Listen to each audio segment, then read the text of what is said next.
سچے مسلمان کی ایک خوبی یہ ہے کہ وہ اپنی پوری زندگی میں اس کے پیش نظر ایک چیز ہوتی ہے، بس میرا اللہ مجھ سے راضی رہے۔ اپنے تمام حرکات اور سکنات میں، اپنی زندگی کے تمام فیصلوں میں اس کا مقصد اور اس کے پیش نظر جو چیز ہوتی ہے، میرا رب مجھ سے راضی ہے۔ اسے لوگوں کی ناراضگی کی پرواہ نہیں ہوتی،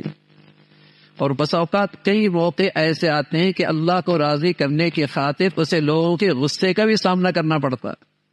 لیکن اسے پرواہ نہیں ہوتی، میرا اللہ مجھ سے راضی ہے نا، بس میرے لیے یہ کافی۔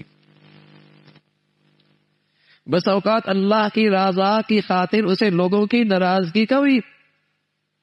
واسطہ پڑتا، لوگ بھی غضبناک ہو جاتے ہیں۔ رسول اللہ صلی اللہ علیہ وسلم فرمایا کرتے تھے، من التمس رضا